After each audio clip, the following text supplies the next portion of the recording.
Okay, so again, welcome everybody. This is the future of the internet, um, an overview of some concepts for the future of all things web, and it's the third Brown Bag Speaker Series seminar. Um, so, really, what the way that this is going to work is that I created this presentation to focus on concepts, and then we'll have another one coming up in a few weeks that'll focus on practice, and that one's going to be called the practicum. And so there are all these really great technologies out there that we can use that we'll talk about today, but we're not going to be really implementing any of them or working with any code. And it was kind of tough to, not include the code in this presentation just because it's, a lot of it's so interesting and a lot of it is a lot of fun to work with. But we will try to cover as much of that as possible in the next presentation. So this presentation is the future of the internet and dealing with concepts.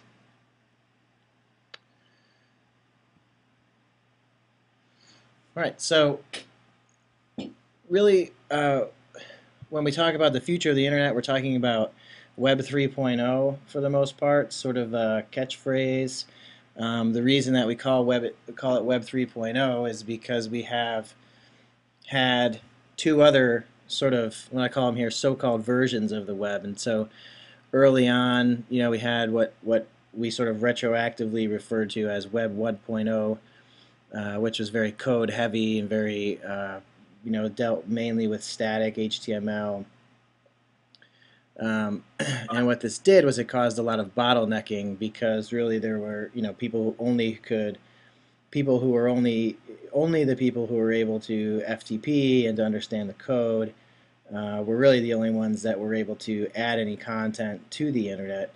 And so it was sort of this select few, right? So we had this new concept called bottlenecking, which is probably pretty common to a lot of us. And I put the years here, 1994 to 1999.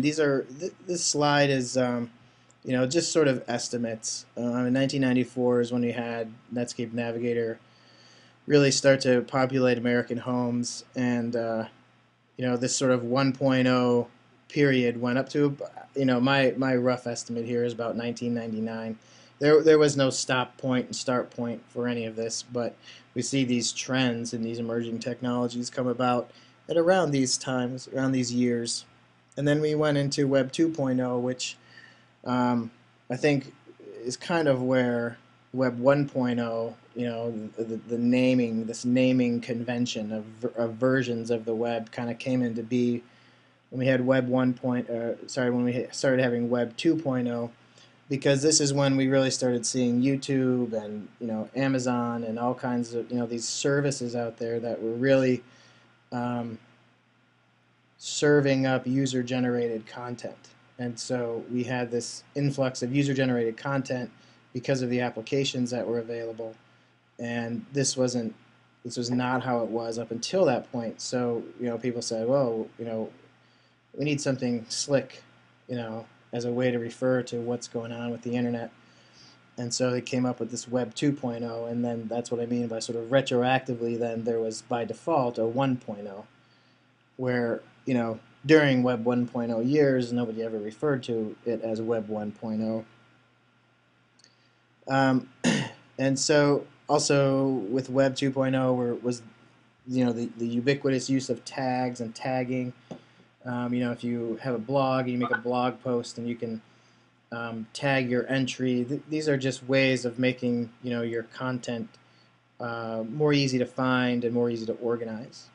Web 2.0 is based, of course, on dynamic database-driven sites with some pretty slick user interfaces to make it all that much more fun to use and to work with.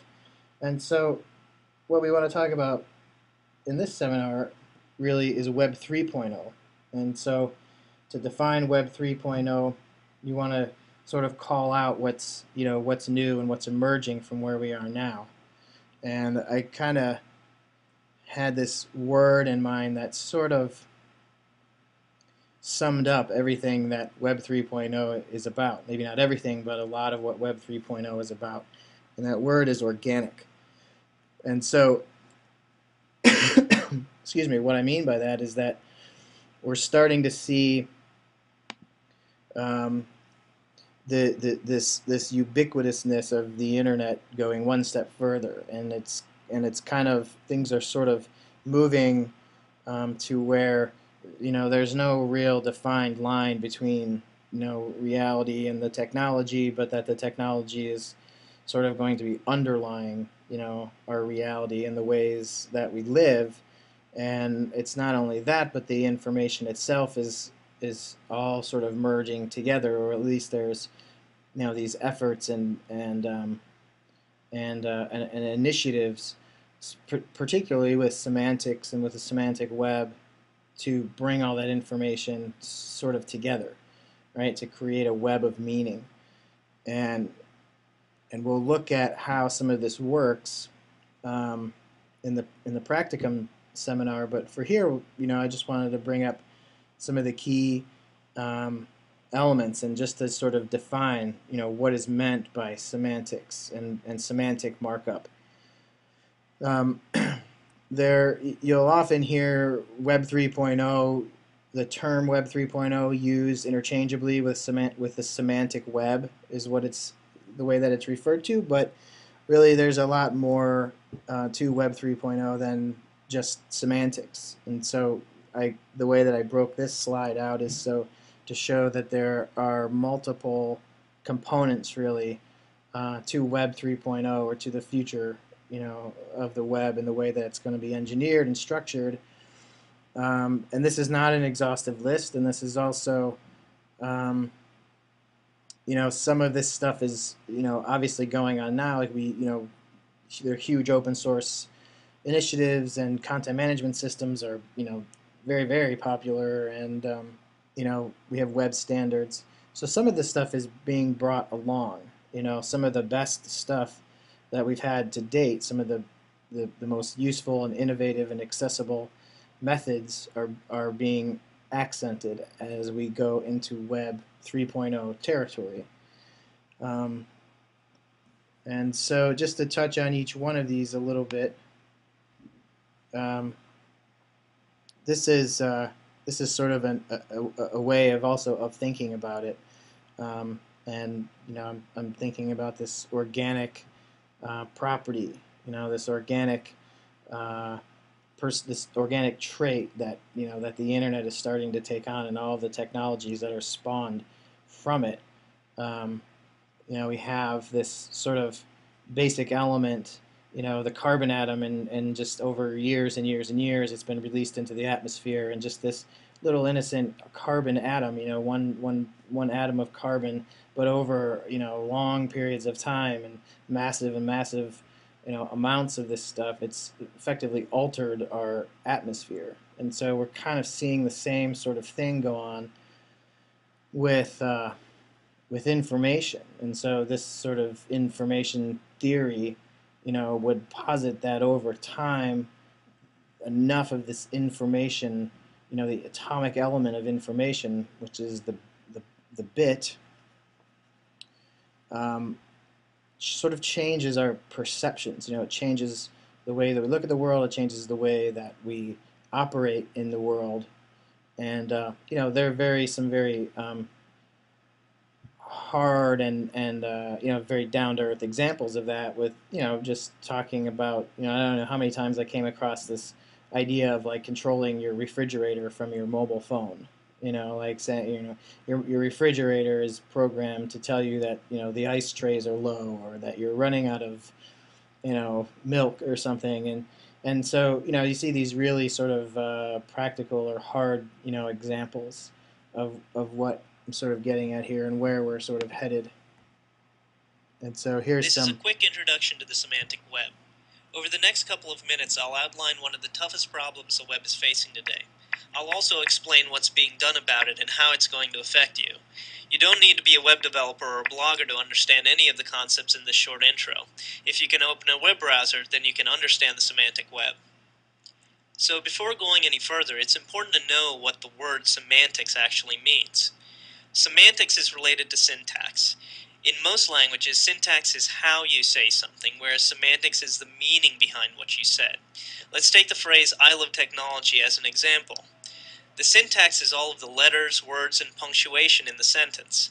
The semantics is what the sentence actually means. In this case, it means that you enjoy learning about and using new technology. Now, if we were to change the sentence using a different symbol for the word love, we have changed the syntax of the sentence. However, note that the semantics of the sentence is still the same. When you write "I heart technology," it still means that you enjoy learning about and using new technology. When we talk about syntax and semantics, what we are really talking about is communication. When you want to communicate with somebody else, you use your voice to do so. The internet created a standard way for computers to communicate with one another. In other words, it gave a voice to computers so that they may talk to each other and exchange information. However, much like a parrot can mimic human sounds without understanding them, computers merely mimic human information to one another.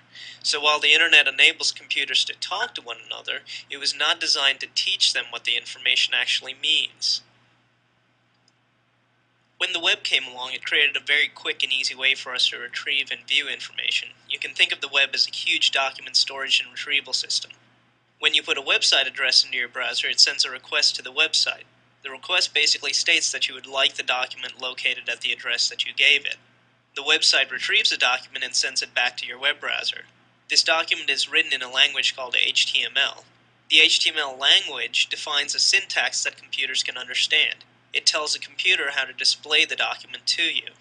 So the two really neat things that the web did is create a way to get any document on the internet, and it also created a syntax called HTML that is used to display the document for you.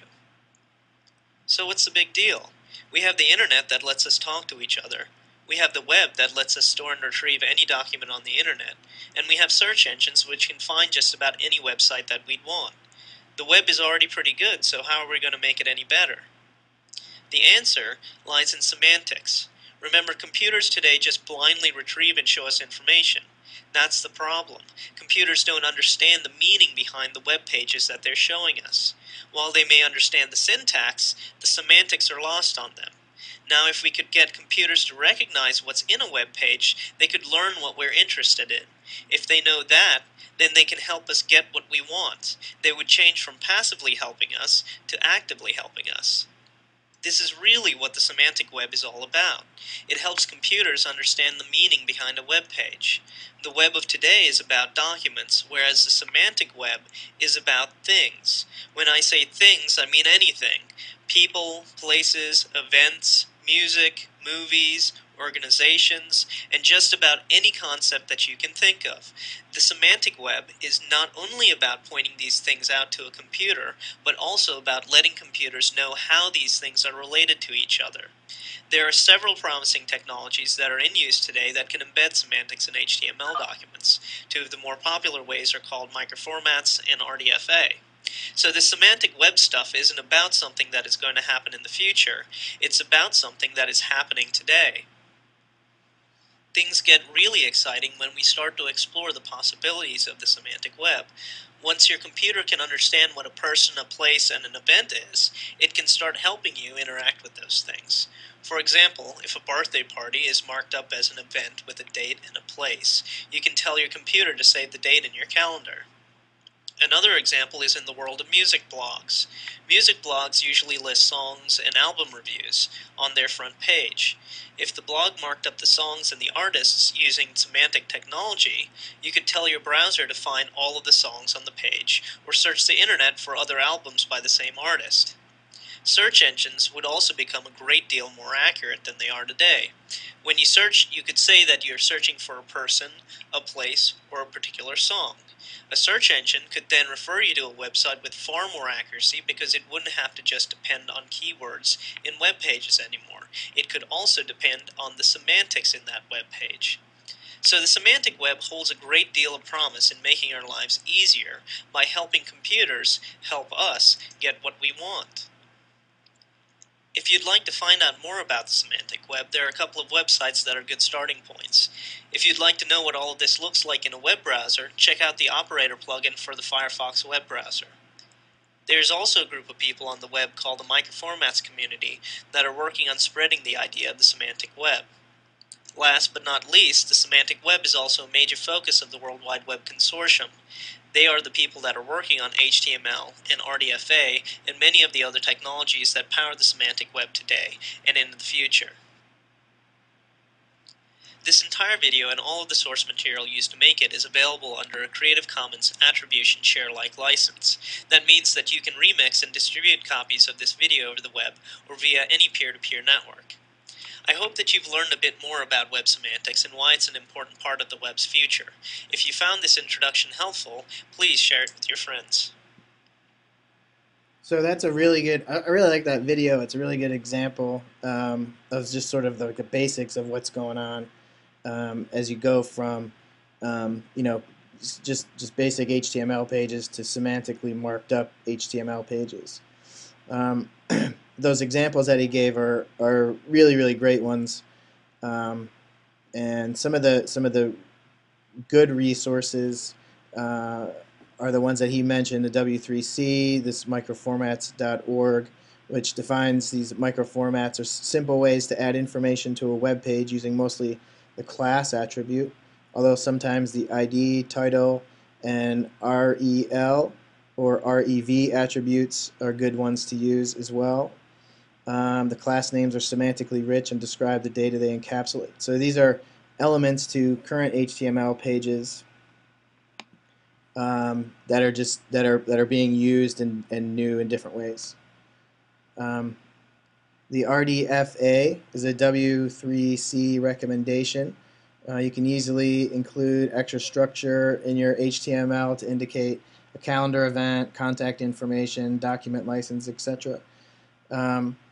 So really, I was looking at some of the semantic markup that I've used has to do with things like calendar events and contact information, and I really wanted to include some of that in this seminar, but I wanted to keep just the ideas separate here from the actual markup and use that we'll do next time. But this stuff is just really easy. It's adding specific tags and doing things with specific syntax in the right context, but it's very uncomplicated really to implement into your pages.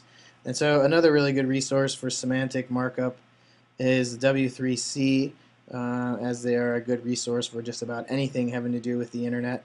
And I put the link down at the bottom, but they kind of sum this up as, well, the reason that this is called the web ontology language is there are these different initiatives going on, and so you see that the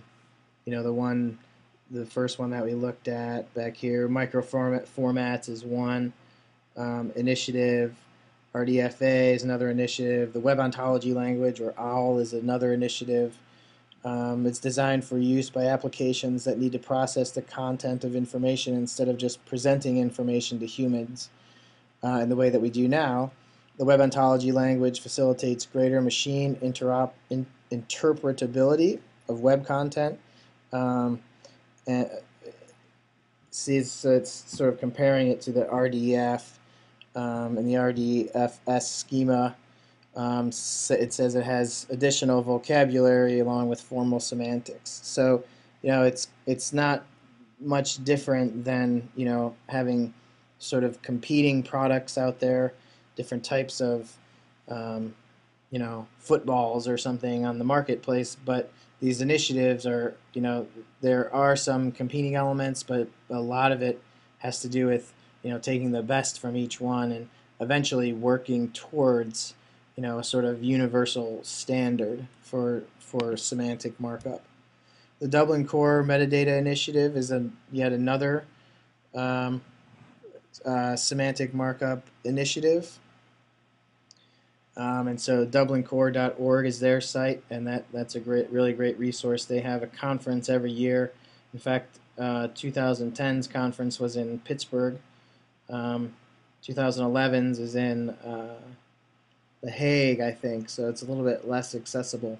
But they will publish and make freely accessible most, if not all, of the content from their conferences, which are which are events, which the people who are working with DCMI and other semantic markups, they come together and they try to augment these technologies. So, all these resources are very good ones. These are the four or so best resources that I know out there, and they're also working to encourage people to start using semantic markup. There are a lot of people who do so now, but it's essentially a learning curve, and you want to start implementing this type of technology in with the technology that you have going now. So this is another short clip here. This is Tim Berners-Lee, who's credited with inventing the web, just talking a little bit about where we are now and as we move into semantic. From the early days when very few people knew about the web to 3 years later when a lot of people knew about the web, where in that steady exponential growth would anybody say that the web actually happened? There's nowhere. It was an explosion. The explosion is still happening. The semantic web is in the same phase that there are. If you talk to certain groups of people, they're very excited, completely won over. They're all working using semantic web technology. Other areas, they've heard about it, they've got it on their agenda, but they haven't really had time to go and do it. But on the other hand, you can see that it's got this exponential, that it's locked into this exponential growth pattern. The web, in the first place, was something which solved a particular frustration I had. It scratched an itch that I knew that we could make life a whole lot easier here. The web of data, semantic web, same thing. That frustration that I can't pull that data and pull other data and then connect them and see, when did these publications chronologically fit in with these events, or where are all my friends compared to all the places I like to drink coffee? Where's the nearest coffee place to a friend that I want to take out to lunch? That's taking information which is out there in a form that can be reused and looked at from a different point of view, combined, queried, sliced and diced, all the things that we do. For example, when we download bank statements into a piece of software which allows us to deal with our finances, we summarize them, we graph them, we see how we do from year to year, we pull out our taxes from them, we do all kinds of things, lots of different views, and we have software which is very specifically written to allow us to do lots of the sorts of things we expect to do with financial data. So now the challenge of putting data on the web in general is that this data is going to be about all kinds of things. So I'm going to want to pull out my financial data and then look at it in the calendar view so that I can see what I was doing when I wrote that check. And then maybe I'll need to figure out to do that. I'll need to pull in some photographs, and having pulled in some photographs, I'll be able to go from the photograph to who is in the photograph through my address book, maybe through the organizational structure of their company or the project they're working on, from one domain into another. And then it's projection of that onto, if I have this need, what about all these other people who deal with a lot more data, who have much more serious questions to ask on Monday morning? In the life sciences, there's a lot of excitement about using about semantic web data. I don't want the next serious emergency to happen until the doctors and the emergency technicians and the rescue crews have got the ability to look instantly at all the data involved, even the data which was not part of the study of the diseases. It was a study of air traffic. But I want them to be able to, when they study this disease, to go and look at air travel patterns. I want them to go and look at nutrition patterns. I want them to be able to pull in whatever data they need in order to be able to stop the virus before it's too late. Okay, so for the sake of time... the Internet is very much alive and kicking. The first generation of Internet sites primarily gave information, but with... I'm going to skip over that one. Hi, This is Stephen P. Anderson, and I wanted to give you a sneak preview of my... Okay, these videos are starting automatically. So just to sort of make the transition here from semantic, I wanted to spend enough time on to sort of get the main ideas across, that you're dealing with trying to get data to sort of talk together, and you want to publish the meanings of your information as much as the information itself. Tim Berners-Lee kind of goes on and on there. I had another video here, but it kind of touches on the same ideas, and so for the sake of time, I'm going to skip that video. Now going on to our second bullet here is this idea that we're coming up with in Web 3 that I thought was kind of important, is that we're starting to see not only just these sort of standard usability guidelines in which to design a user interface, or for the user to interact with the data, but we have this idea of user psychology. And so I have a really short clip here. I'm probably not going to play the whole thing, but I'll just let... I went to a seminar and watched this guy talk about these points of user psychology that he uses to help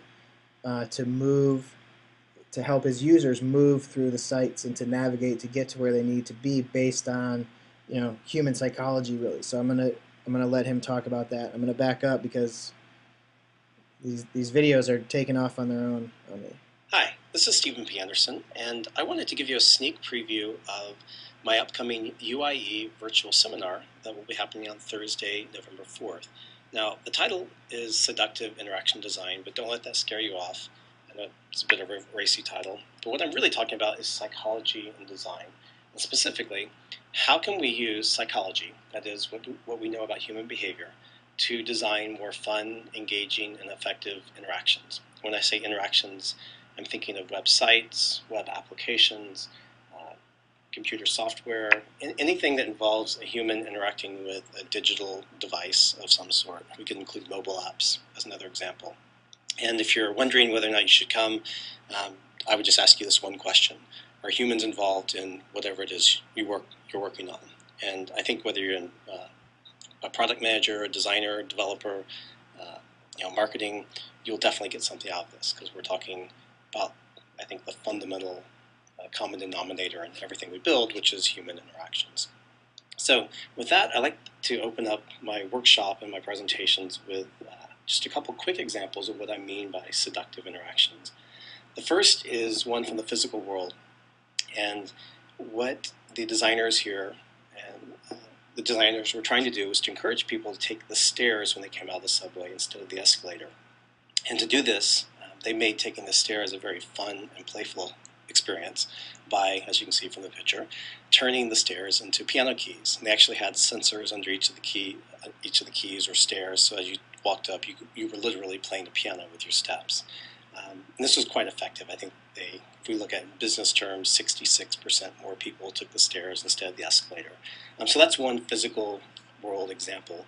Another online example that I like to share is from LinkedIn. This is a small feature they rolled out back in 2004 called profile completeness. And the goal here was to get people to complete their profiles, to fill out your past job employers, get recommendations, all these things that are of value to the business and value to you, really, as well, if you provide this information.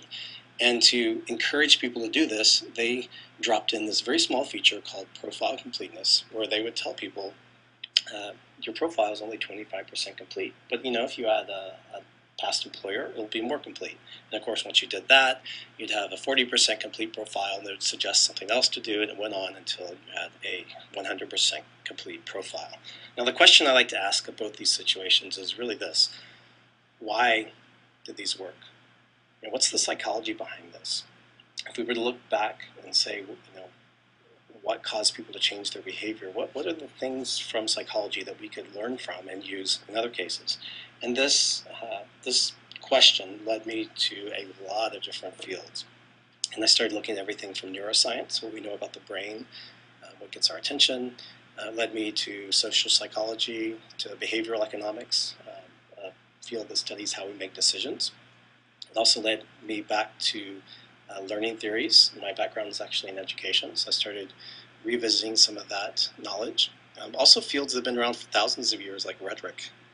There's quite a bit of psychology there around how phrasing things can influence people's behavior. And of course, gaming, game mechanics, things of that nature. So these are all fields I started looking at to understand how we make decisions, what gets our attention, things of that nature. And what this led to was this product I created called the Mental Notes card deck. And quite simply, each card is one idea from psychology. And so the top half of the card, it just sums up the idea, explains what it's about. And the bottom half... Okay, so just not to dwell too long and spend too much time on his marketing, you can see that all of these, we're starting to see a lot more than just giving people, a brochure, so to speak, as far as the way that, we these tools that we sort of have at our disposal, or these methods that we have at our disposal for helping users through, an interface and how to sort of make things appealing to them. You saw those overlapping circles, those fields. I mean, that's why they call, media studies and internet development and communications really this cross-disciplinary field, because that's it's exactly what it is. You can not only can you pull from all these different fields in order to improve your best practices, but you can then use these tools that you're creating across all the same sort of array of fields. So you can pull from all these different fields to make the best possible user experience. Our third point here is software as service and cloud computing. I think everybody's probably heard of cloud computing at this point. Software as service. There's a really great book by Nicholas Carr about how back in the times of Edison and the invention of the light bulb and electricity, and how these things were sort of generated individually on individual basis. Every farm had a wind or a water wheel, as sort of an energy generation technology. And then pretty soon you saw that, well, the wheel was taken out of the individual farm because there were these big energy creation and distribution plants that popped up. And so people nowadays, they don't create their own electricity for the most part. You could argue easily that we're sort of going into this point now that people are starting to do that with wind and solar and things like that because of the energy sort of crisis mode that we're in as well. But for the most part, what we've seen up through the industrial time and right up until the turn of the last millennium was that most people, most times, will get their energy from a distribution plant. Well, this book by Nicholas Carr talks a lot about how web services and software are going to be going this route. So not only will we store everything on me.com or on Amazon or Google Docs or whatever, but your Photoshop will soon be coming from Adobe, from some cloud server somewhere that they have, and you'll be accessing it through a web browser. So there's this this argument of that this is the way things are going. Of course. Here's sort of a quick diagram of the way cloud computing works. We see a lot of this today, and the idea is that we're going to keep sort of moving in this direction as we go into Web 3.0. HTML5, of course, another very popular topic these days. HTML5 it's a competitor with different sort of audiovisual multimedia plugins through the web. but it again is sort of an alteration of an existing markup language, obviously HTML, and you'd be wise to start looking at how to change your a current HTML page that you have to an HTML5 page, and start sort of learning a little bit about these different markup tags. This as well is very early in its infancy. It's not even completely finished, as far as I know, as a release from the W3C, but this is a certainty for the future. Mobility, of course, some real obvious ones are iPhones and apps and the explosion there, and this idea that just as many people, just as many bytes of information are transmitted and consumed every day in an app format, right? In a mobile device app format, as are transmitted, through a more conventional web browser on a desktop computer. And so we very much have been, witnessing this shift in the way that people are accessing their information. Well, another way is, I thought was pretty impressive, is we see this. The picture I have here is a Cisco technology that is, these are obviously 5 people physically sitting around a table in a room, and then you have another 4 people under that big sort of white halo looking thing in the background. Those are big monitors basically, and those people are sort of dialed in remotely.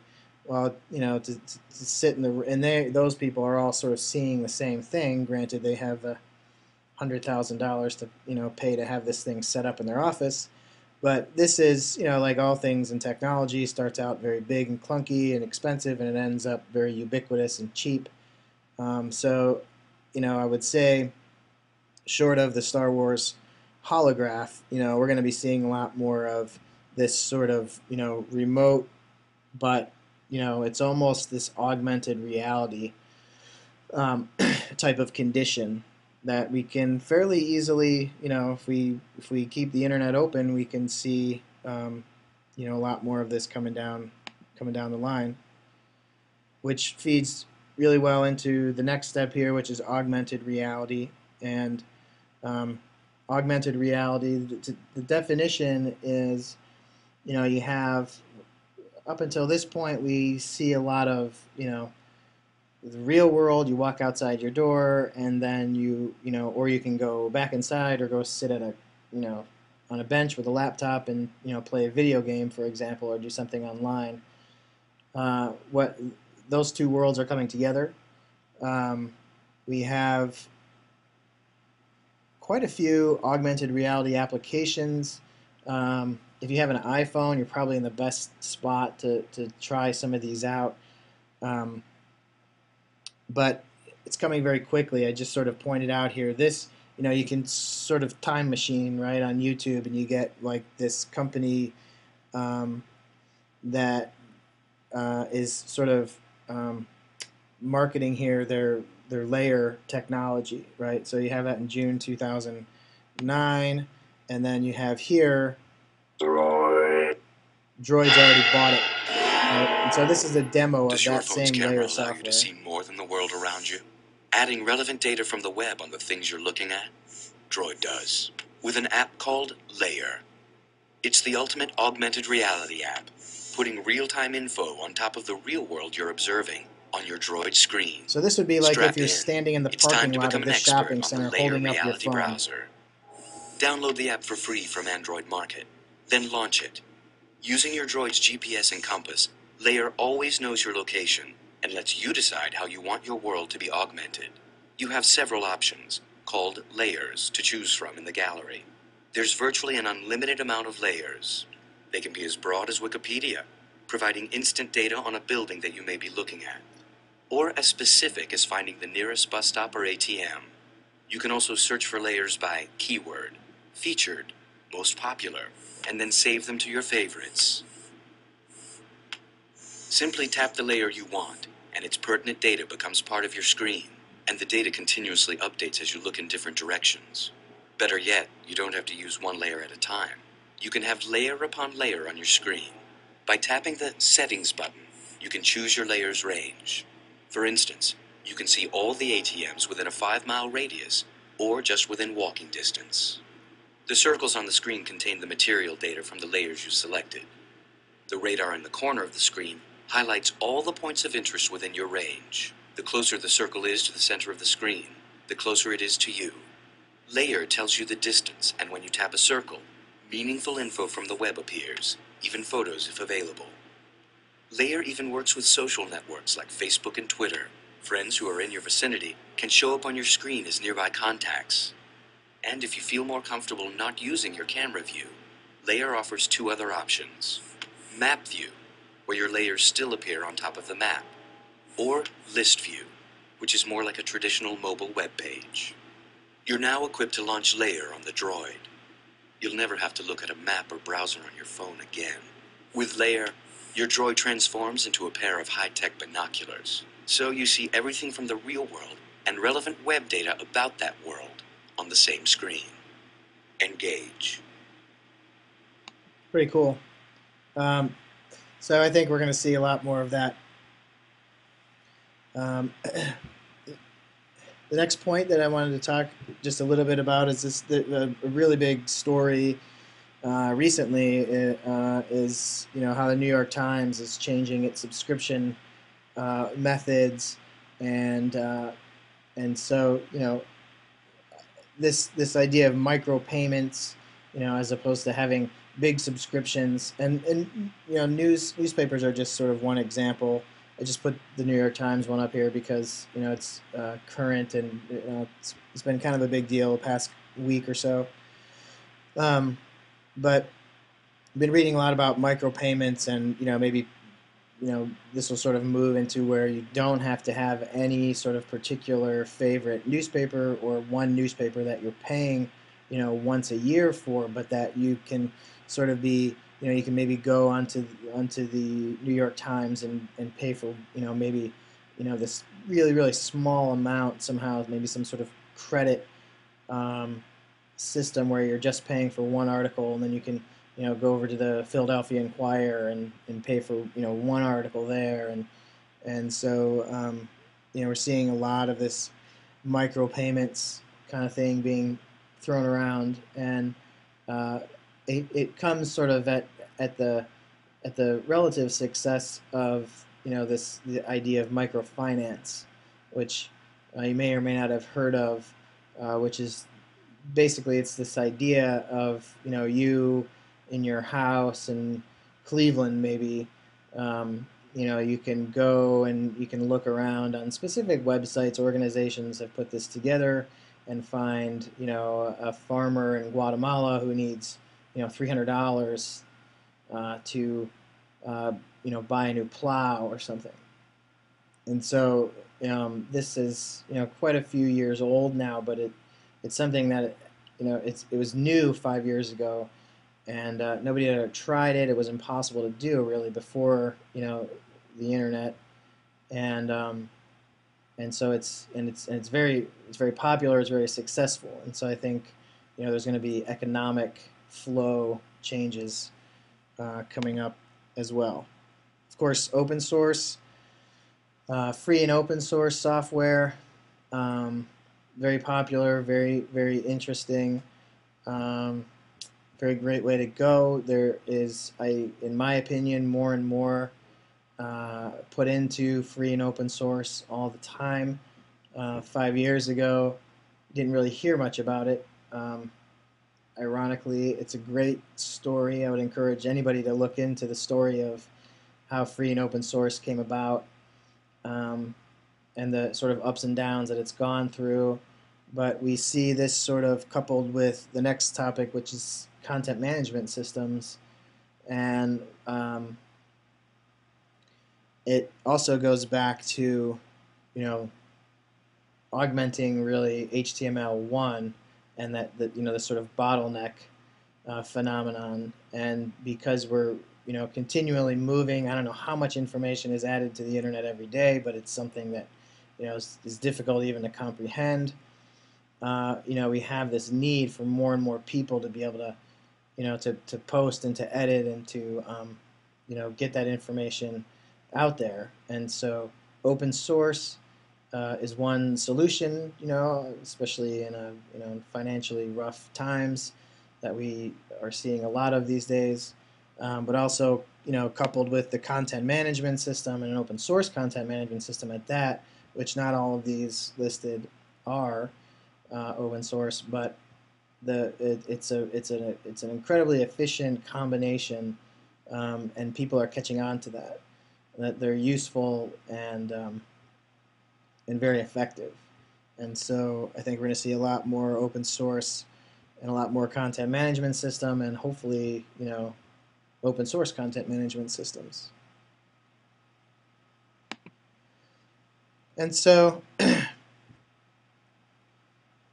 you can't really talk about Web 3.0 without talking about web standards and accessibility and ADA compliance, which these sort of three in this group that are really related to each other go back to CMS and open source as well.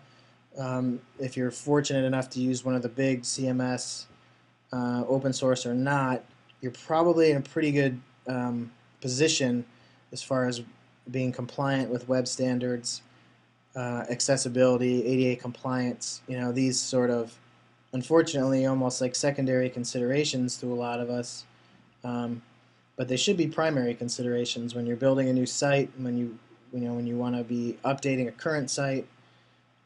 These are, this could almost be first on the list, and you want to choose a method that is the most easily compliant with the three of these: web standards, accessibility, and ADA compliance. There's kind of a gray area. They're kind of all one topic almost. Whereas if you stick with web standards, you sort of be taking out three birds with one stone here. So if accessibility for everyone, ADA compliance are sort of built into web standards. So web standards is the primary concern, and it's as political as it is ethical. There's a certain political factor from going back to the Rehabilitation Act of 1973. Section 504 required that buildings and public areas be accessible to those Americans with disabilities. That's what ADA stands for. And so this obviously needed to be updated. And then with Section 508, we have that updating for information technology and the environments that information technology create. And so you have this is, actually, I was just in a conference the other day, and there was, it was about accessibility and the fact that it's actually not required by law. It's required that government architecture and government sites comply, but everybody else is not, they're not required by law effectively. There's ongoing court cases, there are people with strong opinions, but you will be hard-pressed to find the law that says specifically your commercial website has to be accessible to a blind person. Now, this is also, this is something that you need to be very considerate of because of, for a lot of reasons, a lot of very obvious reasons, reasons I, don't even need to go into here, but we want our sites to be accessible. We want our digital media to be accessible to, the widest audience that's possible. And so I think that it's not just me. I think that we're going to see a lot more around web standards, and maybe it'll be as easy as the fact that it'll just be built into these content management systems that people are using more and more, and then we don't really have to consider it an additional step or an additional expense to get these standards in place. And of course, you have to consider security, networking. Security, I didn't want to bring too much to make the presentation too long, but there's obviously a lot going on with security. It's as we all know, it's something that is um, it's a huge industry. It's something that will never go away. It's something that will always be required, and we'll see improvements and further research there. Networking. I wanted to bring up this idea of IP, version 6 because I'm fascinated by it. But up until now, recently, whether you are aware of it or not, we ran out of IP addresses for the most part. They're all used up. They're gone. There were like 4.3 billion of them, and because of the iPhone, we've used them all up. Not just the iPhone, but because of all the mobile devices, laptops, desktop machines, web servers, they've been mostly used up, and so we're going on to this IP version 6, which is Internet Protocol version 6. And I just put up some key figures here. The version 4 was a 32-bit number, which means that's sort of the size of the number. So it's, if I get this right, 4 times 2. It's an 8-set number. It's not coming to me off the top of my head, but the IP version 6 is a 128-bit address, and so you have this potential or the availability of 340 undecillion addresses, and I had no idea even what undecillion even means, and so I had to look it up, and trusty Wikipedia tells us that it's 1 followed by 36 zeros. So there's the number right there of all of the new, or the number of available IP version 6, that is, IP numbers. So I don't think we're going to run out anytime soon. There is a challenge for going from, the can't really call it a transition, because I would bet that the devices that are using version 4, IP version 4, will continue to use IP version 4, but new devices, obviously, that connect will have to, at some point here pretty quick, go to version 6. And so there's obviously going to probably be a small army of software solutions to have your version 6 devices be able to talk with your version 4 devices, but I don't think we probably have to worry about that too much. I'm sure there are plenty of people working on that. And so those are really the main points of Web 3.0 that I thought were important to talk about. And so it looks like we're right at about 1 hour.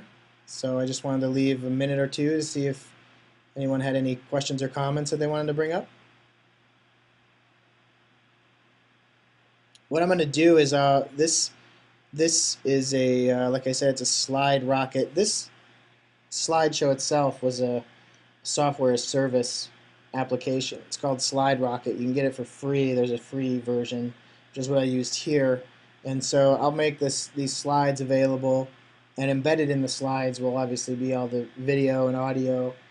And so I'll put those up, and we'll get the link out there for anyone who wants to reference it. And then I will also make I'll make the presentation itself available, so you can sort of pass the word around. This is the just sort of a save the date for the future of the internet, the practicum coming up. We'll have it on Monday, May 30th, and this will hopefully be more of like a workshop kind of environment that we can get some different people to try some things out on. We can look at how to actually use semantic markup and some of the other stuff here. I think the semantic is probably the biggest, most popular topic, so we can talk about that quite a bit. So that's to save the date. It's in about a month and a half. Just another announcement. This is the Art Institute Open Source User Group. This is something that we're trying new. We haven't had this around first. We're going to have an inaugural meeting.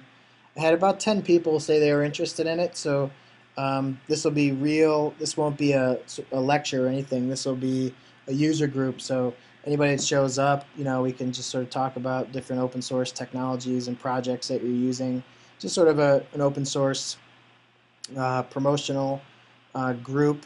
Not promotional as far as commercial, but promotional within the school to help people learn about open source technologies and what you can do with them, and sort of explore there. And that is all I have. So if anyone has any questions that you think of later, feel free to send me an email. And thank you all for coming.